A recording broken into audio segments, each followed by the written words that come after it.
le mois passé, nous avons eu la grâce, dans le mois d'avril, à progresser dans l'œuvre du ministère. Nous avons vu comment progresser, les 7 pas décisifs pour progresser dans l'œuvre du ministère. Mais laissez-moi vous dire qu'aucune progression dans l'œuvre du ministère n'est possible sans l'aide du Saint-Esprit. Vous ne pouvez pas progresser dans votre vie, progresser dans le ministère sans l'aide du Saint-Esprit. Et parce que le Saint-Esprit est tellement important que nous allons prendre tout le mois de mai pour rien que parler de lui, de sa puissance, de son onction, de son amour. Nous allons regarder ce que le Saint-Esprit est venu faire dans le monde, dans la vie des croyants et des croyantes, dans la vie des inconvertis aussi. Le ministère de l'Esprit de Dieu. Et nous allons progresser. Le mois de mai 2023, c'est notre mois de la progression dans l'onction et la puissance du Saint-Esprit. Nous acclamons le Seigneur. Merci Seigneur. Et nous allons progresser. Dis à la personne à côté de toi, je vais progresser.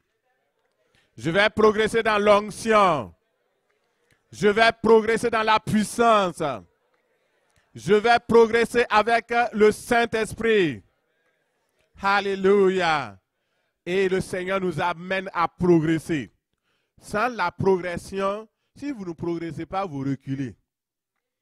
Parce que l'horloge du temps va de l'avant. Alors, donc, progressons et en avant avec le Saint-Esprit au nom de Jésus. Et aujourd'hui, c'est l'introduction. Je vais juste apporter un temps vraiment où nous allons entrer dans une réflexion profonde à propos de nous, à propos du Saint-Esprit, de l'Église, de ce que le Seigneur fait et ce que nous pouvons encore ajouter à ce que nous faisons déjà, les efforts pour que l'œuvre du ministère puisse être accomplie au nom de Jésus. La première chose dans laquelle j'aimerais vous amener la réflexion, c'est la relation entre le Saint-Esprit et la puissance. Et c'est important. Est-ce que tu connais le Saint-Esprit? Dans quelle dimension le connais-tu? Beaucoup connaissent le Seigneur Jésus. Beaucoup parlent de Dieu, le connaissent. Mais est-ce que nous connaissons sérieusement le Saint-Esprit? La connaissance du Saint-Esprit est la connaissance de sa puissance. Cela va nous aider à servir Dieu plus efficacement et même notre vie sera meilleure. Beaucoup peinent à démarrer, beaucoup peinent à suivre le Seigneur, beaucoup peinent à vivre la volonté de Dieu. Pourquoi? Parce qu'ils n'ont pas une relation privilégiée avec le Saint-Esprit. La différence entre le christianisme véritable et les autres religions, confessions, toutes confondues, la différence, c'est le Saint-Esprit de Dieu. Si vous enlevez le Saint-Esprit de Dieu, le christianisme devient une religion comme toutes les autres religions. C'est le Saint-Esprit qui fait la différence. Et si vous n'avez pas le Saint-Esprit, la Bible dit que vous n'appartenez même pas à Dieu. Celui qui n'a pas l'Esprit de Christ ne lui appartient pas. Donc, c'est important. Ceux qui ne considèrent pas le Saint-Esprit, ceux qui croient que le Saint-Esprit c'est du passé, ils font fausse route. Nous sommes une église biblique et dans la Bible, et de Genèse à Apocalypse, le Saint-Esprit est là. Alors, frères et sœurs, au commencement, Le Saint-Esprit était à la création. La Bible dit qu'il mouvait sur les eaux. À la fin d'un Apocalypse, il est écrit, l'Esprit et l'épouse disent, viens. Le commencement, l'Esprit. La fin, l'Esprit. Et aujourd'hui, mon frère, ma soeur, pourquoi on néglige ces aspects, les aspects du Saint-Esprit? Regardez les églises qu'on appelle églises de Pentecôte. Regardez leur vie aujourd'hui. Ils vivent, ils fonctionnent sans le Saint-Esprit. Et on appelle ça église de Pentecôte. Le Saint-Esprit est devenu comme, on ne voit pas sa puissance, on ne voit pas sa présence. Il y a quelque chose qui ne fonctionne pas dans l'église de Jésus-Christ. Ce n'est pas la faute de Jésus, c'est la faute de nous autres. Et le Saint-Esprit, nous l'avons amené dans un enseignement. Donc, le premier point que tu pourrais déjà saisir rapidement, c'est que le Saint-Esprit est Dieu. Ça, il ne faut même pas te laisser tromper par quelqu'un. Il y a beaucoup de faux enseignements, de fausses doctrines sur le Saint-Esprit. Il y a certains qui disent, ah, c'est une énergie. De qui? C'est un esprit mystique, une force mystique. C'est une force impersonnelle. C'est une... Hey, mon frère, ma soeur, si déjà à la base même de la définition du Saint-Esprit, tu te trompes, tu as perdu tout. Il faut savoir qui il est en vrai. Le Saint-Esprit, dit le Seigneur Jésus-Christ dans Jean 4, 24, Dieu est esprit. Le Saint-Esprit est Dieu. Regardons dans Actes 5, verset 3. Nous voyons une histoire qui nous a été racontée. Ananias et Saphira ont menti. Ils ont pris de l'argent. Ils ont vendu d'abord leur champ. C'était bien. Ils voulaient amener l'argent à l'église. C'était bien. Mais ils se sont dit, on va enlever une partie cachée parce qu'on ne sait pas. Si ça chauffe ici, là, et puis on ne sait pas leur affaire, là, est-ce que c'est vrai? On va garder la moitié. On va donner la moitié.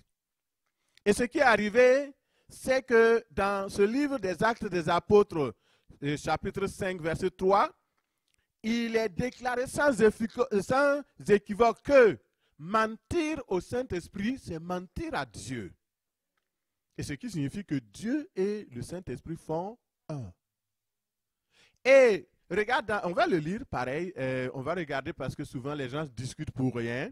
Acte 5, 3, Pierre dit à Ananias, Ananias, pourquoi Satan t'a-t-il rempli ton cœur au point que tu mentes au Saint-Esprit et que tu aies retenu une partie du prix du champ?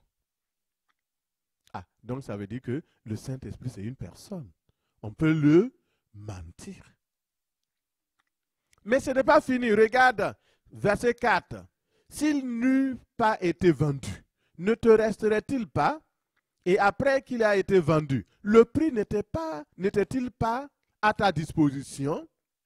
Comment as-tu pu mettre en ton cœur un pareil dessein?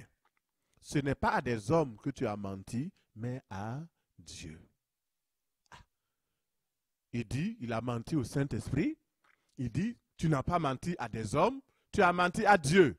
Et cette corrélation est tellement directe que nous savons, sans hésiter, que mentir à Dieu, c'est mentir au Saint-Esprit. Mentir au Saint-Esprit, c'est mentir à Dieu. Et je voudrais faire une petite parenthèse pour attirer l'attention de tous et de chacun. Vous savez, si vous mentez à une personne remplie du Saint-Esprit de Dieu, vous mentez à l'Esprit de Dieu qui habite en lui. Faites attention. J'ai toujours dit aux gens, si tu ne veux pas mentir, ferme la bouche. Tout ce qui n'est pas sorti de ta bouche, ça t'appartient. Ce n'est pas un mensonge. Mais dès lors que on te demande, est-ce que c'est tout l'argent du champ que vous avez apporté ainsi? Ananias avait la capacité, en ce moment-là, de dire, non, Pierre, nous avons caché une partie, il ne serait pas mort. Mais ils ont menti délibérément. Et faites attention parce que, oui, aujourd'hui, peut-être qu'il n'y aura pas de Ananias qui va tomber pour mourir, mais c'est pire que la mort d'Ananias et de Saphira. Il y a des choses qui peuvent vous arriver pire que la mort. Souvent, la mort même, c'est mieux que certaines façons de vivre ou de rester. Si vous proférez des mensonges sur un homme de Dieu rempli du Saint-Esprit, vous vous mettez immédiatement sous le joug de la malédiction. Faites attention quand vous parlez des hommes de Dieu. S'il vous plaît, faites attention. Et j'ai averti, j'ai fermé la parenthèse. Et la Bible dit formellement de faire attention. Parce qu'il est écrit, ce n'est pas à des hommes que tu as menti, mais à Dieu. Ananias et Saphira pensaient qu'ils étaient devant Pierre. Ah, c'est Pierre. De toute façon, il va savoir quoi? C'est Pierre. Pourtant, en Pierre, il y a le Saint-Esprit de Dieu. Alors, donc la parenthèse est bien fermée. Et nous savons que, deuxième chose que nous devons savoir, premièrement, le Saint-Esprit est Dieu. Et deuxièmement, le Saint-Esprit est le consolateur que le Seigneur a envoyé. Alléluia. Dans Jean 14, 16, il dit, moi je prierai le Père et il vous donnera un autre consolateur afin qu'il demeure éternellement avec vous. L'Esprit de vérité que le monde ne peut recevoir parce qu'il ne le voit pas et ne le connaît point. Mais vous, vous le connaissez car il demeure avec vous et il sera en vous. Alléluia. Voici un passage que vous pourrez utiliser pour convaincre ceux qui disent que le Saint-Esprit, c'est un prophète qui devait venir et qu'il est venu quelque part dans le monde. Ce n'est pas vrai. La Bible dit que le Saint-Esprit, il est Dieu. Le Saint-Esprit va être avec nous. Il va être en nous. Alors, donc, si c'est une personne, un prophète, il ne peut pas être en nous. Là. Voilà. Merci beaucoup. Dites-leur que ça ne marche pas comme ça. Donc, ici, nous voyons 5 points principaux quand on parle du Saint-Esprit ici. Et le mot qui a été utilisé ici pour parler du Saint-Esprit, c'est paraclé, paraklétos. Le paraclé, alors, on le dit, première chose, il est éternel. Deuxième chose, il s'appelle l'esprit de vérité. Ça veut dire l'esprit de Dieu, c'est l'esprit de vérité. Ce n'est pas l'esprit de mensonge. C'est pourquoi quand vous mentez, vous allez contre la vérité. Et en ce moment, ça ne marche pas. Dans le monde, il y a l'esprit de mensonge et l'esprit de l'erreur. Le Saint-Esprit est venu afin que nous soyons dans la vérité. Et ça, c'est important. Troisième chose, le Saint-Esprit est capable d'habiter dans chaque croyant, dans chaque croyante. Ça, c'est le mystère. Ne me demandez pas comment, mais vous le savez que c'est vrai. Alléluia. Quatrièmement, les gens du monde ne peuvent pas recevoir le Saint-Esprit. N'allez pas prier. Il y a des gens qui sont trop zélés. Quelqu'un qui n'a pas reçu Jésus-Christ, je vais prier pour que le Saint-Esprit vienne sur toi. Mon frère, la Bible dit que les gens du monde ne peuvent pas recevoir le Saint-Esprit. Arrêtez-moi ça. C'est ça. Vous voyez une personne, on va prier. On va prier pour toi. On va prier pour... Mais le problème là, tu as prié pour lui, son problème est résolu. Hein? Il peut être sauvé même, il peut être guéri peut-être. Mais si son âme n'est pas sauvée, tu lui as créé plus de problèmes que tu n'as résolu. Alors, Les anges du monde ne peuvent pas recevoir le Saint-Esprit. Pourquoi? À cause du péché. Le Saint-Esprit est saint. Les gens du monde qui ne croient pas au Seigneur Jésus-Christ, qui ne sont pas sauvés, vivent dans le péché. Et à cause de cela, le Saint-Esprit ne peut pas venir habiter dans une poubelle. Il est saint.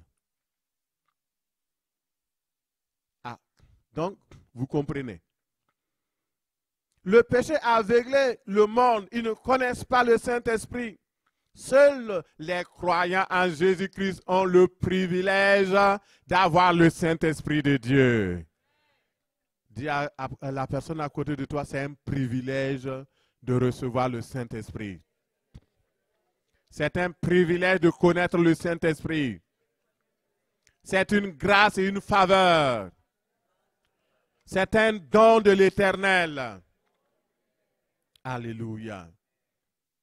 Seuls les croyants nés de nouveau, les disciples du Seigneur ont la capacité de connaître le Saint-Esprit.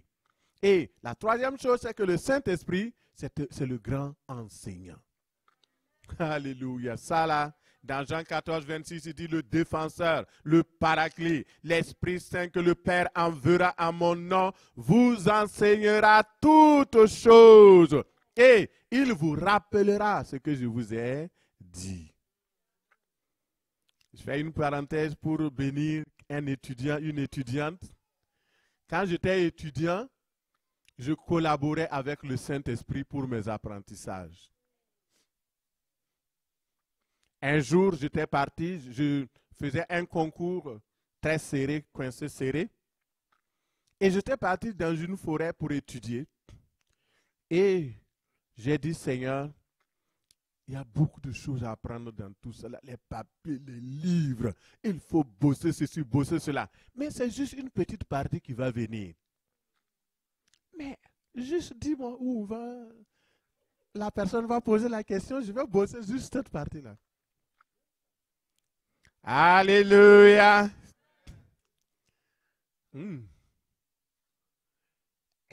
Est-ce que c'est difficile pour le Seigneur? Et quand donc j'étais en train d'étudier, alors il y a un oiseau qui m'a fait un beau cadeau. Vous savez quand les oiseaux font les cadeaux là? Pap! Ça s'est sali tout. Le Saint-Esprit me dit c'est ça qui va venir.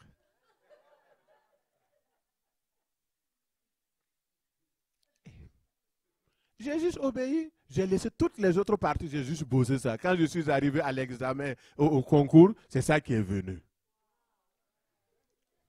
J'ai eu la meilleure note. J'ai été reçu, bras en l'air. C'est un concours national. On cherchait les élites. Et quand je suis rentré dans la salle, je dis, si il y a une seule personne qu'ils vont prendre, c'est moi. S'il y a deux, c'est nous.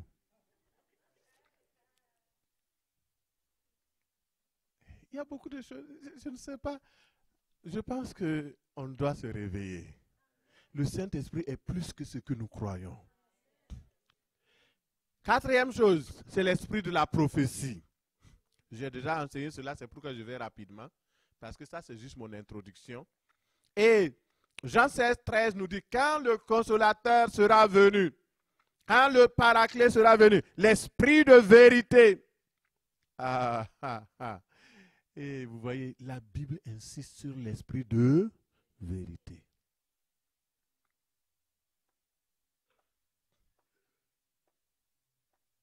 Faisons attention. L'esprit de vérité, il vous conduira dans toute la vérité, car il ne parlera pas de lui-même, mais il dira tout ce qu'il aura entendu et il vous annoncera les choses à venir. Ça, c'est la prophétie. Il me glorifiera parce qu'il prendra de ce qui est à moi et vous l'annoncera. Donc, le Saint-Esprit inspire, révèle, montre, donne. Donc, vous voyez tous les dons ici, là, on voit dons de sagesse, dons de connaissance, dons d'intelligence. Et les prophéties sont normalement inspirées et viennent du Saint-Esprit de Dieu. poussés par le Saint-Esprit, les hommes parlent de la part de Dieu. Et, cinquièmement, l'esprit de force et de puissance. Nous connaissons tous les autres aspects que j'ai abordés.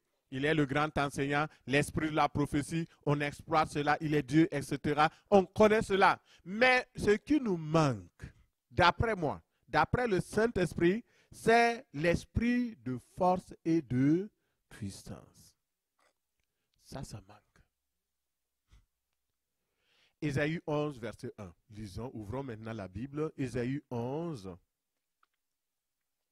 Et lisons au verset 1 déjà. 11, 1. Puis, un rameau sortira du tronc d'Isaïe. Un rejeton naîtra de ses racines. L'esprit de l'Éternel reposera sur lui.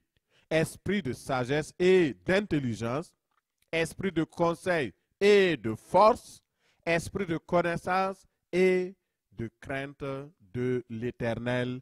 Amen.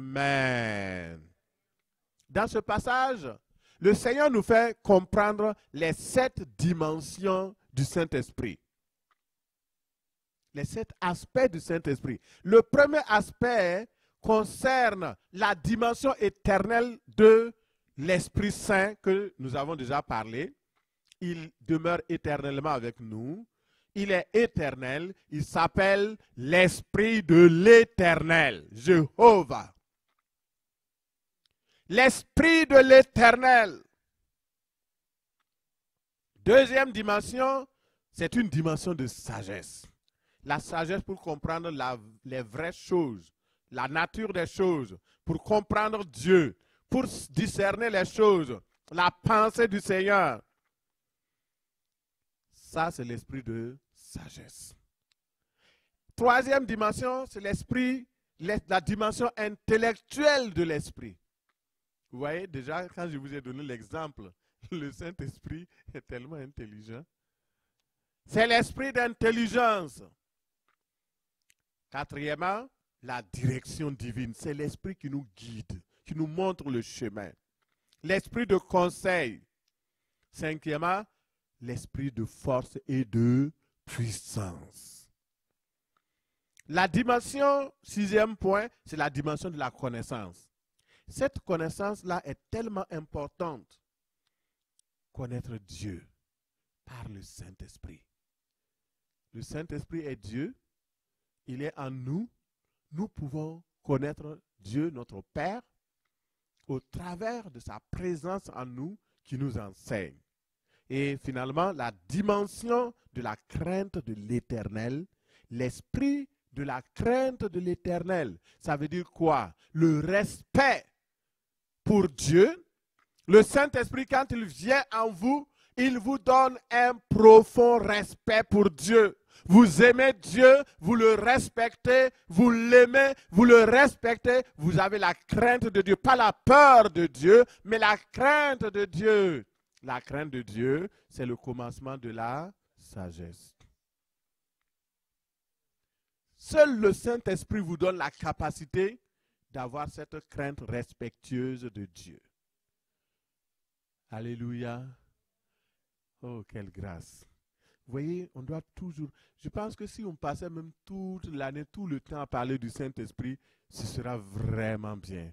Alléluia. Et cette dimension de l'Esprit reposait sur le Seigneur Jésus-Christ, le Messie, qui conférait cet esprit, l'esprit de grâce, conférait la capacité surnaturelle au Seigneur Jésus-Christ pour accomplir l'œuvre pour laquelle il était venu sur la terre. Et dans Acte 10, 38, nous voyons cela. Acte 8 et Acte 10, verset 38, plutôt, le livre des Actes des Apôtres, chapitre 10, et au verset 38, nous lisons la parole. Vous savez comment Dieu a oint d'esprit, du Saint-Esprit et de force, Jésus de Nazareth qui allait de lieu en lieu, faisant du bien, guérissant tous ceux qui étaient sous l'empire du diable, car Dieu était avec lui. C'est des jeux de mots pour montrer la même chose. Écoutez, Jésus est né par la puissance du Saint-Esprit. Avant qu'il ne vienne dans le monde, l'ange s'est présenté à Marie pour lui dire, Dieu va venir te visiter. Il dit, mais comment ça se passera? Il dit, l'ombre de Dieu va venir. C'est pourquoi le saint enfant que tu auras sera appelé fils du Dieu très haut. La puissance du Saint-Esprit va te couvrir de son ombre. Et ça, c'est tellement important de savoir que Jésus sur la terre, il n'a pas opéré en tant que Dieu. Il a opéré en tant que fils de Dieu. Et en tant que fils de Dieu, il avait besoin permanemment du Saint-Esprit de Dieu sur lui, l'onction, du Saint-Esprit de Dieu en lui, pour le conduire et pour l'amener à accomplir l'œuvre du ministère. S'il avait agi en tant que Dieu, en tant que le Dieu éternel sur la terre, ça allait être biaisé, oui ou non? Mais il nous a donné l'exemple pour que nous aussi, en tant qu'enfants de Dieu, nous sachions que le même Saint-Esprit qui était sur Jésus, c'est le même Saint-Esprit qui est sur nous.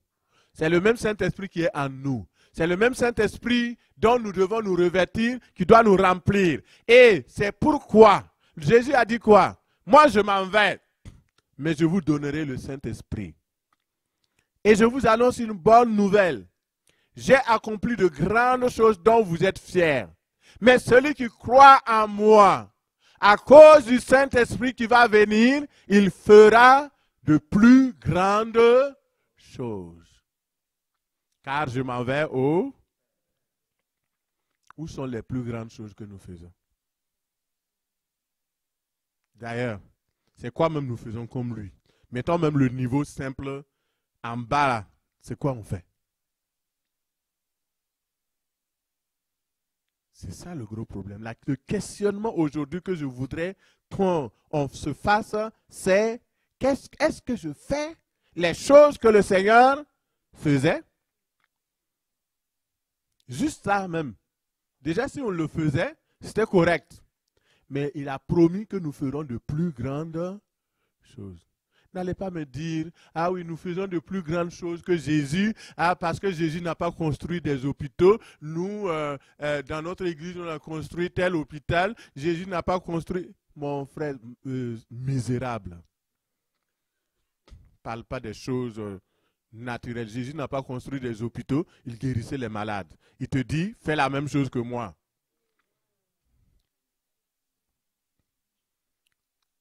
Vous savez qu'il y a des théologies qui soutiennent ça? C'est que je suis en train de dire, je sais de quoi je parle. Prennent ce passage, Jésus a dit, nous ferons de plus grandes choses. Oui, oui, aujourd'hui nous faisons de plus grandes choses.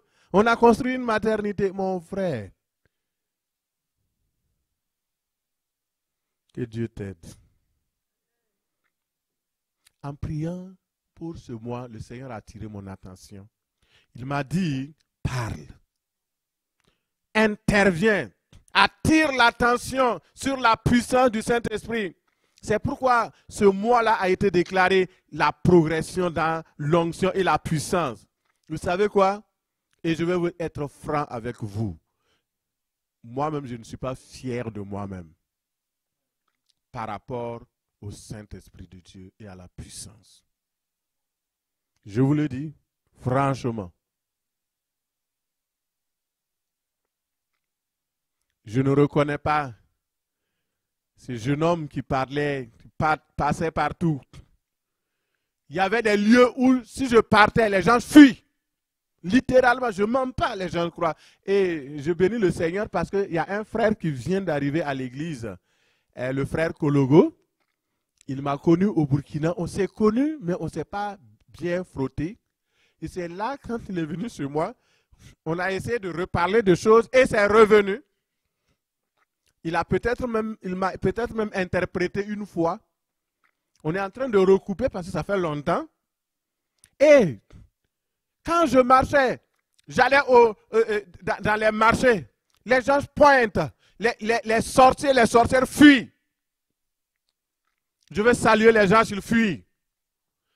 On amenait les malades, les malades mentaux, les choses, on les stockait dans notre cour. Ma femme est là. Ceux qui m'écoutent sur Internet sont vivants. On prie. 3 jours, c'est trop tard. Les gens se lèvent. Les paralytiques, les morts ressuscitent. Les miracles se font. Où est cette puissance? Est-ce que Dieu a changé? Est-ce que le Québec est plus dur que les autres pays? C'est nous qui sommes devenus mous. On s'est trop conformé.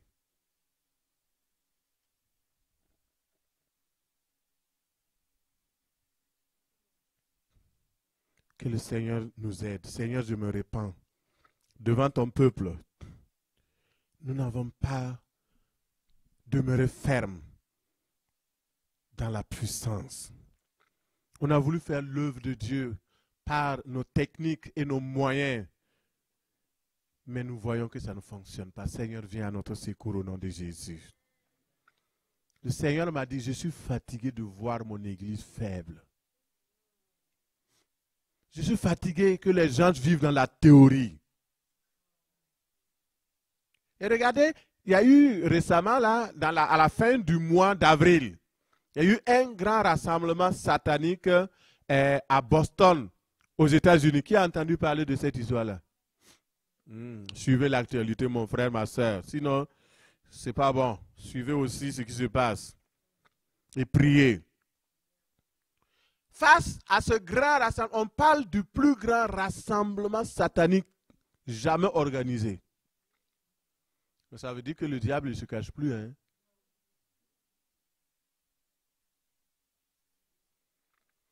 Et face à cela, il y a certains chrétiens dits catholiques, protestants, des organisations d'évangélisation de tous les États-Unis qui se sont rassemblés dans la capitale. Et eux aussi, ils voulaient faire une contre-offensive de cette organisation satanique-là, physique. Et les journalistes, ils sont curieux, hein? Ils sont partis. On veut savoir, comment ça va se passer. Mais il y a un journaliste qui a interrogé un des responsables et lui, il dit, en fait, nous ne sommes pas venus pour affronter les satanistes, nous sommes venus pour les comprendre et pour dialoguer avec eux.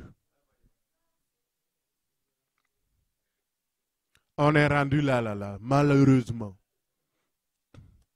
Des chrétiens qui sont partis avec le désir de comprendre des satanistes et de témoigner de la gentillesse de Jésus.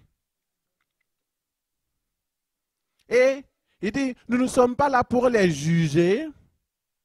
Waouh! C'est quelle église? C'est quel chrétien? C'est quel croyant? Est-ce que si ça se passait à Sherbrooke, qu'est-ce que tu allais faire? Tu dis que ce sont des gens des États-Unis, mais toi, tu aurais fait quoi? Est-ce que Paul aurait réagi de la même façon? Est-ce que Élie aurait réagi de la même façon? Comment Jésus aurait-il réagi? C'est ça le problème. Aujourd'hui, les chrétiens, tout ce qui est resté, c'est la charité. Il faut être gentil avec tout le monde. Il faut montrer l'amour. Mais où est la puissance? Où est la puissance qui fait trembler l'enfer?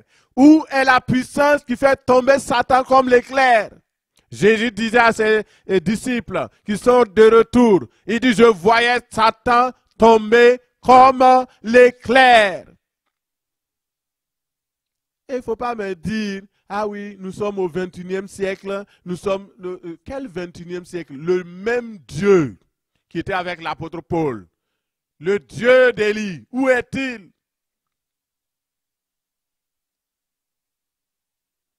Élie devant les prophètes de Baal n'a pas négocié avec les prophètes de Baal. Quand on prêche comme ça, les gens ne veulent pas entendre la vraie doctrine, la vraie parole. Pasteur, il faut quand même être gentil avec les gens pour les amener au Seigneur. C'est pas qu'on est... Non, on n'a pas dit de ne pas être gentil. Est-ce qu'on peut être gentil avec le diable? C'est ça.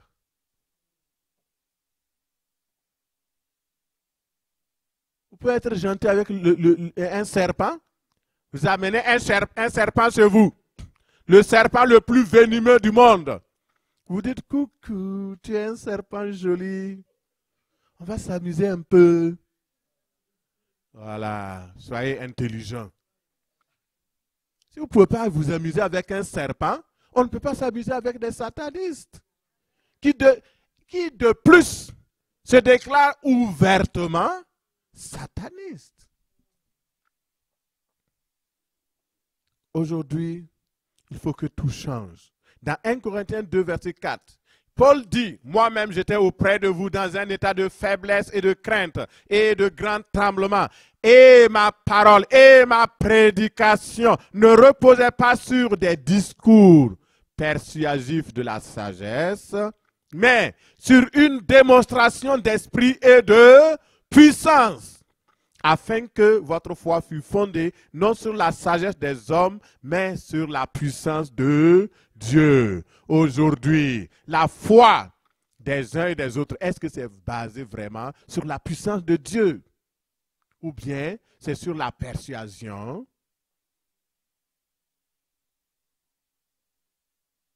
C'est ça notre problème. L'Église a un grand problème.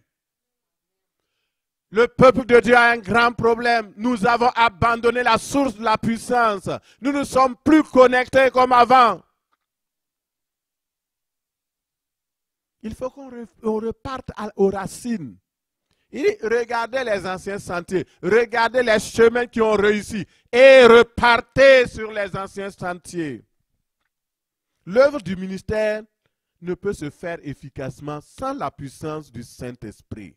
C'est pourquoi le Seigneur Jésus-Christ, avant de partir dans Acte 8, Acte 1, verset 8, il dit, vous recevrez une puissance, celle du Saint-Esprit qui viendra sur vous, et vous serez mes témoins.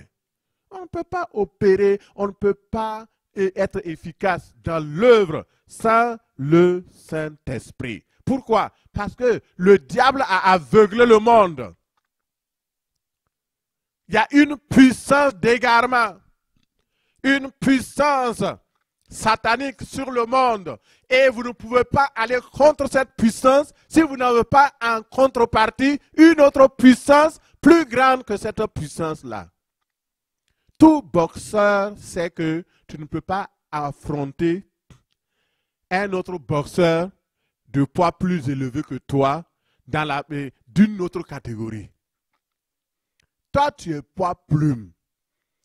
Tu veux affronter poids lourd. Mon frère, sandwich.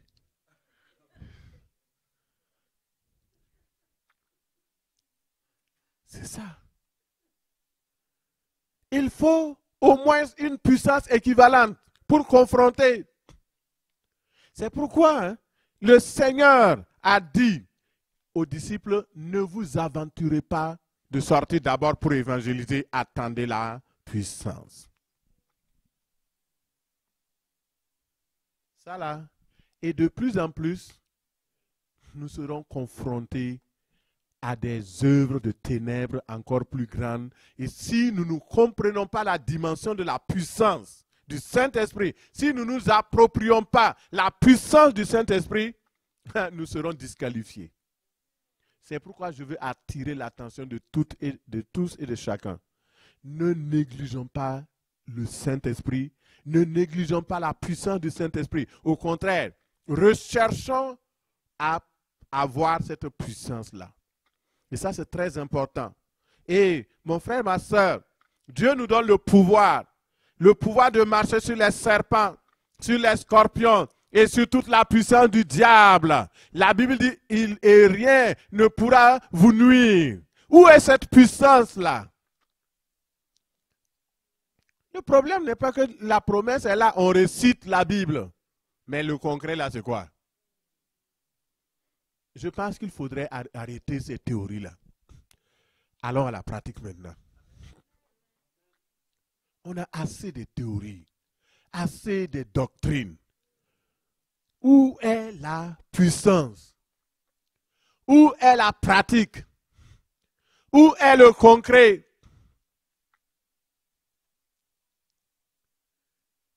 À quoi sert une puissance latente, c'est-à-dire une puissance qui n'est pas utilisée? Tu as le Saint-Esprit, la puissance est déjà là. Mais si tu n'opères pas, à quoi ça sert? Il faudrait que tu l'utilises. Éphésiens 2, verset 2. Nous marchions autrefois dans le train du monde, selon le prince de la puissance de l'air et l'esprit qui agit dans les fils de la rébellion. Maintenant, nous ne marchons plus dans cela. Et maintenant, nous devons recevoir l'Esprit de Dieu, comme l'apôtre Paul l'a reçu dans Acte 26, verset 18. Il dit que le Seigneur, quand il a rencontré l'apôtre Paul, il a dit, voici, je t'envoie avec la puissance pour que tu puisses ouvrir les yeux des aveugles, pour qu'ils passent des ténèbres à la lumière, de la puissance de Satan à Dieu. Alors, donc, l'évangélisation, c'est une opération surnaturelle pour amener des hommes et des femmes qui étaient aveuglés par Satan, dominés par le diable, pour qu'ils passent de la puissance de Satan à Dieu. Si vous n'avez pas la puissance du Saint-Esprit, comment cette opération peut être faite? Vous allez me dire, ah, c'est Dieu qui le fait. Si Dieu le veut, il va le faire. Vous savez, pasteur, il ne faut pas trop presser, hein? Faut pas vous exagérer. Parce que si Dieu veut sauver les Sherbrookois là, il va le faire. C'est comme ça que c'est écrit dans la Bible. Il dit, sa volonté déjà, c'est qu'il soit sauvé. Mais il a dit quoi? Allez, faites de toutes les nations des... Ah. Donc ça veut dire que c'est nous qui devons aller. Mais il ne nous a pas laissés seuls. Il dit, vous recevrez une puissance. La puissance du Saint-Esprit qui viendra sur vous. Et vous serez mes témoins.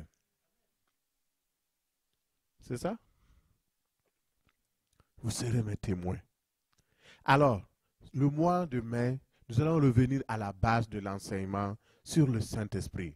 Le baptême du Saint-Esprit, la puissance du Saint-Esprit, l'onction pour le ministère. Et ceux qui n'ont pas reçu le Saint-Esprit d'abord, parce que vous êtes nouveaux convertis, nouvelles convertis, j'ai une très bonne nouvelle pour vous. Vous allez recevoir le Saint-Esprit de Dieu. Le Saint-Esprit viendra sur vous. Il va vous habiliter. Il va vous donner la capacité surnaturelle de servir le Dieu vivant d'une nouvelle façon, d'une manière extraordinaire. Il le fera au nom de Jésus. Le Seigneur nous aime. C'est pourquoi il nous envoie le Saint-Esprit. Et donc, pour terminer et prier avec vous, sachez que l'homme par nature est curieux de la puissance.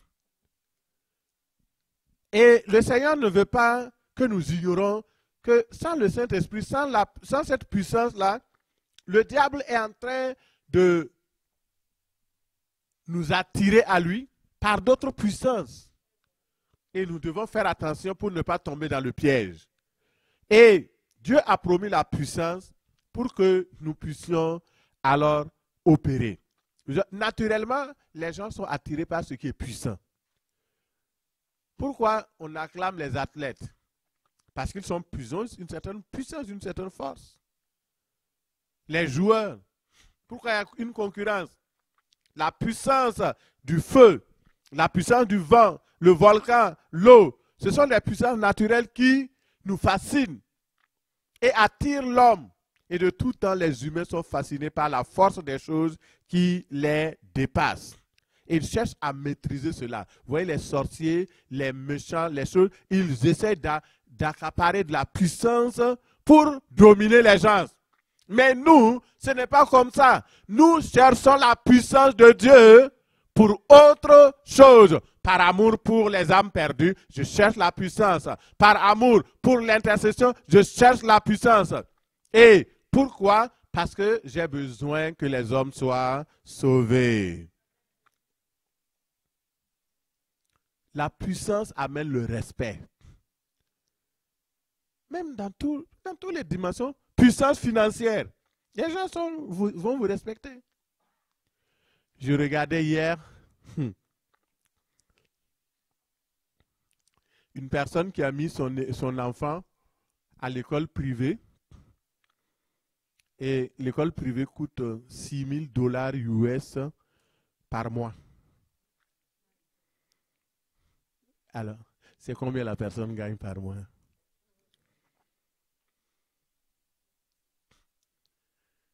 C'est une puissance financière.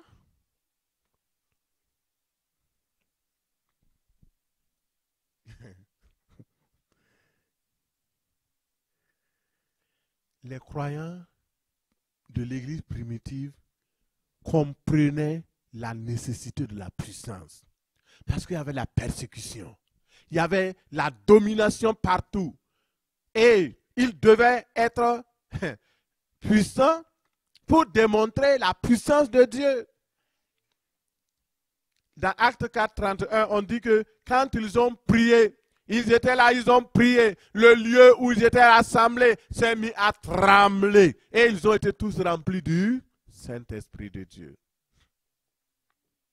Dieu veut que tu sois puissant. Dis à la personne à côté de toi, Dieu veut que tu sois puissant. Dieu veut que tu sois rempli de l'esprit de puissance. Alléluia. Il veut cela. C'est sa volonté que tu reçoives la puissance. Pourquoi? Parce que si tu n'es pas puissant, tu vas aller chercher la puissance ailleurs. Vous avez entendu plein de scandales sur des soi-disant serviteurs de Dieu. Et souvent, ils ont bien commencé. Le Saint-Esprit opère, mais ils veulent encore plus de puissance. Au lieu de prier, de rester dans la connexion du Saint-Esprit, ils vont aller chercher des produits sataniques, maçonniques, sorciers, etc. pour pouvoir garder le semblant. Certains même ont perdu l'onction et comme ils veulent cacher, ils vont chercher d'autres types de puissance. Ça, c'est vraiment malheureux. Que le Seigneur nous aide au nom de Jésus. La puissance, c'est important. Alors, la puissance, c'est le poids de Dieu. C'est l'autorité qu'il nous donne afin que nous puissions influencer toutes choses, les situations. La puissance, c'est cela. Et Dieu veut que nous puissions opérer dans la puissance. Avant de terminer, je vais vous raconter une histoire qui nous ouvre les yeux pour savoir que nous avons un ennemi qui ne dort pas et il a aussi une certaine force, il ne faut pas le nier. Il ne faut pas fermer les yeux. Il faut le reconnaître et chercher la puissance pour opérer. Alléluia. Et donc, un jour, l'apôtre Paul était en mission avec son compagnon Barnabas. Vous pouvez lire ce texte-là dans Acte 13. Vous ne l'ouvrez pas. On va juste l'écouter. Et lorsqu'il était avec Barnabas, ils sont partis sur une île. Et là, ils ont trouvé un homme politique qui s'appelle Sergius Paulus. Et lui, il avait émis le souhait d'écouter la parole de Dieu. Il avait de bonnes intentions. Il a appelé Paul et Barnabas pour leur dire, faites-moi écouter la parole de Dieu. Mais au même moment, parce que vous savez que dans les environs des hommes politiques, il y a toujours des gens qui traînent, des charlatans, il y a toujours des sorciers et tout. Et cet homme politique-là, alors lui, il avait un certain magicien qui s'appelle Élymas. Élymas, le magicien, était là. Et quand Paul a commencé à prêcher, il dit, tu sais, Sergius Paulus, Dieu a tant aimé le monde qu'il a donné son Fils unique afin que quiconque croit en lui ne périsse pas, mais qu'il ait la vie éternelle. Est-ce que, Sergius Paulus, tu sais que Dieu existe et qu'il est le rémunérateur de ceux qui le cherchent? Alors crois au Seigneur Jésus et tu seras sauvé, toi et ta famille. Et Élymas voyait que la puissance de la parole avait commencé à toucher l'homme politique. Et ce sorcier, il voyait que ses intérêts étaient en train d'être ruinés. Il a commencé à faire opposition à la parole de Dieu. Et quand vous faites opposition à la parole de Dieu, vous faites opposition à Dieu directement, parce que la parole de Dieu et Dieu font un. Et là, vous voyez, il y a deux camps. Le camp de Paul. Derrière Paul, il y a Dieu. Il y a le Saint-Esprit, la puissance du Saint-Esprit. Derrière Paul et Barnabas, il y a toute l'armée céleste. Derrière Paul et Barnabas, les anges de Dieu. Et tous étaient là pour regarder. Il dit bravo, vas-y Paul, vas-y Barnabas, vas-y Paul. Paul témoigne. Et Élymas s'oppose. Et derrière Élymas, il y a toute l'armée satanique, les démons, les puissances de ténèbres. Et eux aussi, ils étaient en train de, oh Élymas, continue. Il ne faut pas que Sergius Paulus croie la parole, parce que s'il croit, il va être sauvé. Et nous voulons le garder dans notre giron, dans l'esclavage, dans donc les ténèbres. Et les deux puissances vont se confronter. Hey, j'aime ça. Vous savez, j'ai été confronté dans ma vie à plusieurs défis de taille. Et j'ai vu l'œuvre de Dieu. J'ai vu la puissance de Dieu. Et quand, alors, Paul a compris ça, il s'est souvenu que sur la route de Damas, il y a une plus grande puissance qui est venue le rencontrer. Et il est tombé. Et il est devenu aveugle pendant 3 jours. Et Paul dit, où est la puissance du Saint-Esprit qui m'a aveuglé? Pourquoi ce Élymas-là est en train de contrer la parole de Dieu? Et dans la foulée, Paul dit, il s'adresse maintenant à Élymas. Il dit, Élymas, homme pervers, ennemi de tout bien, ennemi de Dieu, ennemi de la parole. Pourquoi pervertis-tu les voies saintes de Dieu? Maintenant, la puissance de Dieu vient sur toi et tu seras aveugle. Et tu ne verras pas pendant un moment donné, tu resteras aveugle. Et immédiatement, tout à coup, alors, qu'est-ce qui est venu? Les ténèbres sont venues sur lui. Et Élymas, quand tu deviens comme ça là, tu ne continues plus de parler. Hein? Tout ce qu'il cherchait, c'est quoi? Des gens pour le conduire. Il ne voyait plus rien. Il ne voyait plus rien. L'évangélisation, c'est un champ de combat, ce n'est pas un champ d'amusement. L'œuvre de Dieu, c'est un champ de combat. Ce n'est pas un champ d'amusement. Et la suite de l'histoire, vous connaissez. Et le proconsul, ayant vu cela, il n'a plus discuté. Il dit, je veux Jésus. Ah, oh, est-ce que vous pouvez me conduire à Jésus? Il a cru et il a été sauvé. Et mon frère, ma soeur, le diable n'a pas peur de tes discours. Il connaît même la parole de Dieu plus que la plupart d'entre nous. Ce dont il a peur, c'est la puissance du Saint-Esprit. C'est la puissance du Saint-Esprit.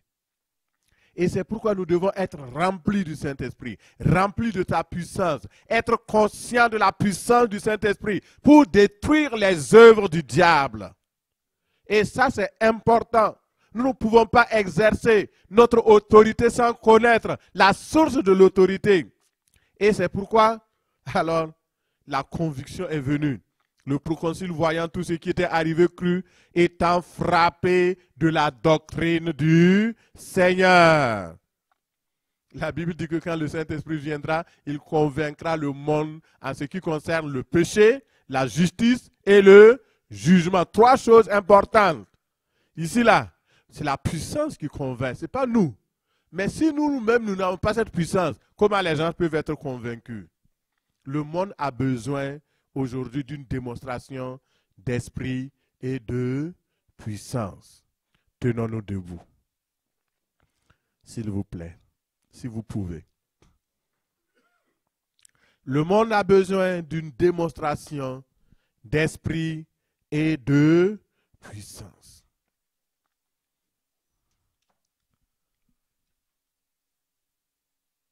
La parole de Dieu est venue nous secouer un peu. Et je prie que ça nous secoue toute la semaine et que vous ne puissiez même pas dormir. Parce que si nous recherchons la puissance, nous allons trouver la puissance. Nous allons trouver la puissance. La puissance, c'est important. Personne ne veut rester faible. Nous voulons devenir puissants. Alors Luc 11, 9 nous dit, et moi, je vous dis, demandez et l'on vous donnera, cherchez et vous trouverez, frappez et l'on vous ouvrira. Car quiconque demande reçoit, celui qui cherche trouve et l'on ouvre à celui qui frappe. Quel est parmi vous le père qui donnera une pierre à son fils s'il lui demande du pain? Quel est parmi vous la mère qui donnera une pierre à sa fille lorsqu'il lui demande du pain? Et s'il demande un poisson, lui donnera-t-il un serpent au lieu d'un poisson? Ou s'il demande un œuf, lui donnera-t-il un scorpion?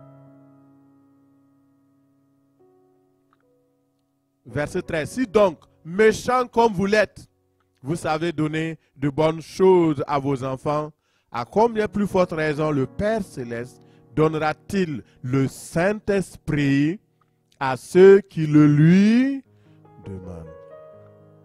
Demandez simplement. Il y a des gens qui disent, ah, comment je peux savoir que c'est le bon Saint-Esprit? Il n'y a pas de mauvais Saint-Esprit. Si tu as demandé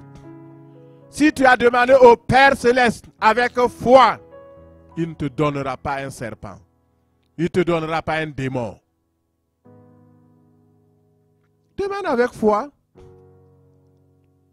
Ah, pasteur, on a peur. Ah, si on prie, comme on ne sait pas qui est qui, mon frère, tu sais qui est Dieu, ça suffit.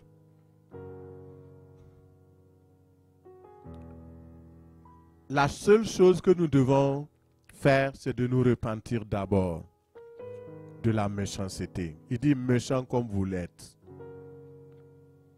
Souvent, on n'est plus pécheur, mais on reste quand même méchant. Tu vois ton voisin, tu sais bien il va en enfer hein, parce qu'il ne connaît pas Jésus. Tu ne lui annonces pas l'évangile, tu es méchant. Ça me concerne, hein, moi aussi. Il y a beaucoup de choses que nous pouvons faire que nous ne faisons pas. Nous sommes méchants.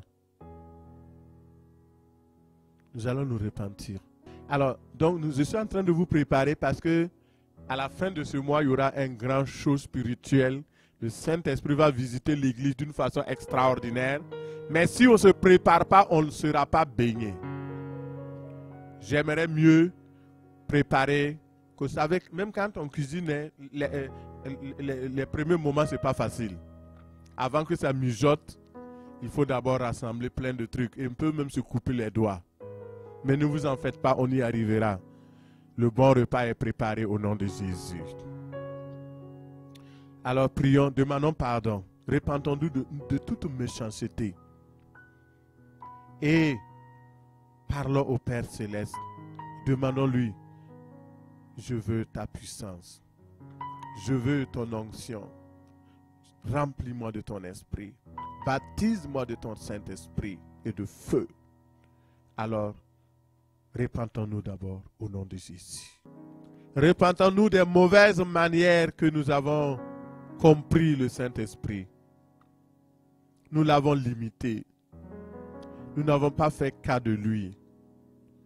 Nous avons voulu lui dire, laisse-moi faire. Nous ne l'avons pas consulté quand il le fallait. Demande pardon au Seigneur. Père, s'il te plaît, pardonne-moi. Je me répands de toute forme de méchanceté, Seigneur. Le fait de ne pas prendre au mot le Saint-Esprit. Saint-Esprit de Dieu, pardonne. Pardonne-nous, Seigneur.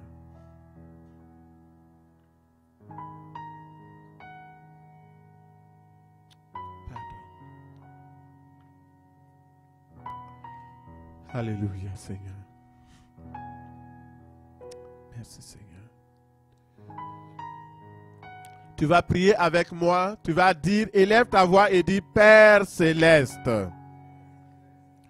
tu es un bon Père. Un Père généreux et plein d'amour. Ta parole me dit que si je demande, je reçois. S'il te plaît, au nom de Jésus, donne-moi le Saint-Esprit. Remplis-moi du Saint-Esprit. Baptise-moi du Saint-Esprit. Maintenant, je reçois par la foi l'esprit de puissance. Que ta puissance vienne sur moi.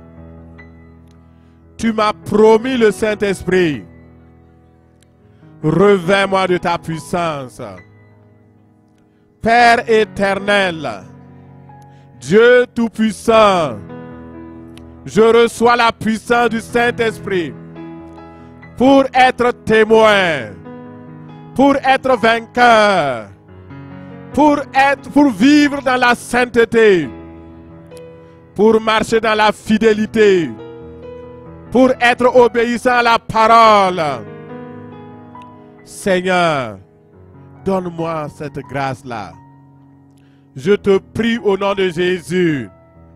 Remplis-moi, Esprit de l'Éternel.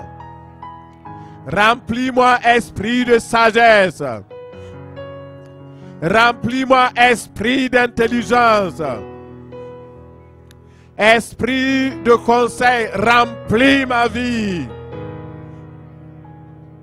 Esprit de force, remplis-moi. Remplis-moi de l'esprit de connaissance. Remplis-moi de l'esprit de la crainte de l'Éternel. Père, je te remercie parce que ta parole est la vérité.